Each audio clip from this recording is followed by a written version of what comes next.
Mwongeye kuramuka neza bantu banjye. Uyu munsi wa none tugiye kugaruka twiga ku isomo ry'ukuntu ushobora gukura WhatsApp yawe muri banned ukaba wayisubiza ku murongo. Uyu munsi ndagira ngo nkwereke ukuntu wandikira kuri email kugira ngo bagukure banned wongere ugaruke ku murongo. Uraza hano muri email nk'uko bisanzwe. Ore muri email uhafungure. Abantu benshi ngire ngo murabizi duca aha ngaha iyo tugiye kwandika kuri email iyo tugiye kwandikira umuntu. Niho duca tugiye kwandikira umuntu. Ndagira ngo nkwereke ukuntu ushobora kwandikira kuri email barakuye nimero yawe ya WhatsApp ku murongo bakongera bakagusubiza ku murongo. Urafungura hano kuri compose nk'uko bisanzwe. Turabizi neza ko iyo wanditse kuri email hahita hejuru hazamo email from Toso The Barber 7@gmail.com. Iyi niyo email yanjye, ariko noneho email njyewe ngiye kwandikira ihita iza hano hasi kuri kabiri ndayijyamo. Nindangiza email nayo nahiko nyandikemo gutya. Iyi email mbandikiye hano, iyi ngiyi niyo email ishobora kuba iyi niyo email wandikiraho kuri WhatsApp bakahita bagusubiza ku murongo. Iyo bagukuye ku murongo, iyi niyo email wandikaho bakagusubiza ku murongo. Ndaza hano ndandikemo banned. Impamvu nanditsemo hano banned, ahangaha ni ahantu nyine wandikamo kugira ngo uzibuke ibintu wari wanditse. Nze hano kuri compose email ngiye kubandikira gutya. Mukurikire, ubu nibwo buryo ubandikira, nibwo buryo wandikira kuri email kugira ngo basubize nimero yawe yabaye banned ku murongo. Please bandikire please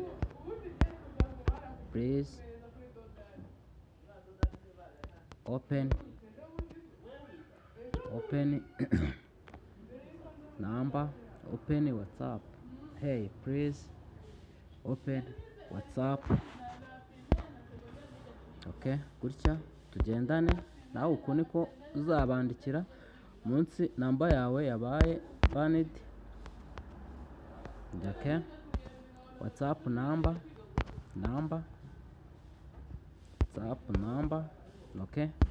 Nurangiza ugeze aha ngaha umaze kwandika ano magambo, uzahita ushyiraho nimero ya telefone yawe babaninze. Nimero babaninze murabizi neza twe mu Rwanda, niba uri mu Rwanda cyangwa niba uri muri Uganda, niba uri hehe, uzabanza icyo bita kode icyo gihugu gikoresha. Twe kode dukoresha dutangiza akamenyetso ko guteranya 250. Shyireho kode y'igihugu urimo. Iyi ni kode y'igihugu. Iyi ngiyi ni kode y'igihugu urimo. Murihanganaho gato. Iyi ni kode y'igihugu urimo 7 Iyi ni nimero babaninze ngira ngo mbandikire bazagarure ku murongo. Bayigarura ku murongo nyuma y'amasaha 24. Hari n'igihe bitagera bakahita bayigarura kuko email yayo bamaje kuyibona bahita banagusubiza. Mukurikire aha ngaha turimo kwandika. Iyi niyo nimero babaninze. 44 50 7 1 2 3 4 5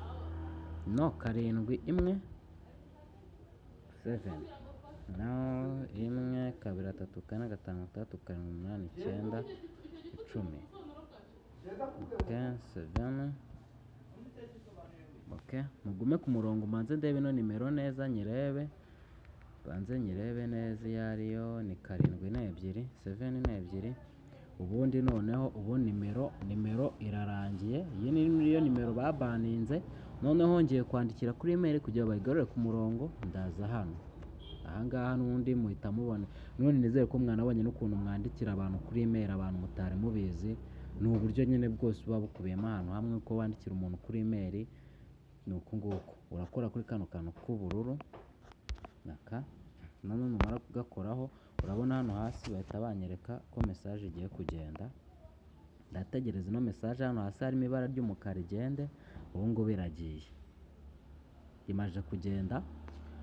ubu ngumye ku murongo mwahita mubibona banansubije, bahita bansubiza hano hejuru, mwahita mubibona muri notification, barahita bansubiza bambwire niba ibyo nasabye byemewe cyangwa ibyo nasabye batigeze babyemera, ariko baba babyemeye ntabwo babyanga, baba babyemeye. Turagumaho gakeya turebe yuko ibyo twasabye ko babyemeye. Okay, murihanganaho gatoya nyine okay, murebe neza mukurikire. Ngiyi hano email yamaje kuba yasubije. Mukurikire amagambo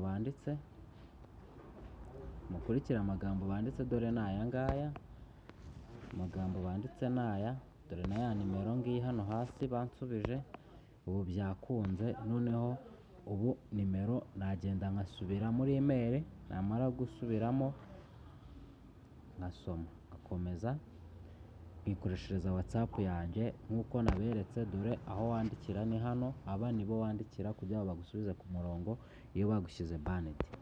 Okay, mwakoze kubana nanjye, mbibutsa gukora subscribe, ariko nongera kubabwira yuko umuntu ureba video akayirangiza hari igihembo dusigaye twaramugeneye. Yandika muri comment, iyo ugeze muri comment wandikamo ijambo ryari ryose wakwandikamo, nyuma twe dusubira muri comment tukagenda tureba muri comment tugenda turebamo, tukagenda dusubiza abantu barimo bagiye batwandikiramo, ubundi ibihembo byanyu tukaza kubibaha nta kibazo. Sawa, ciao turi kumwe, umunsi mwiza.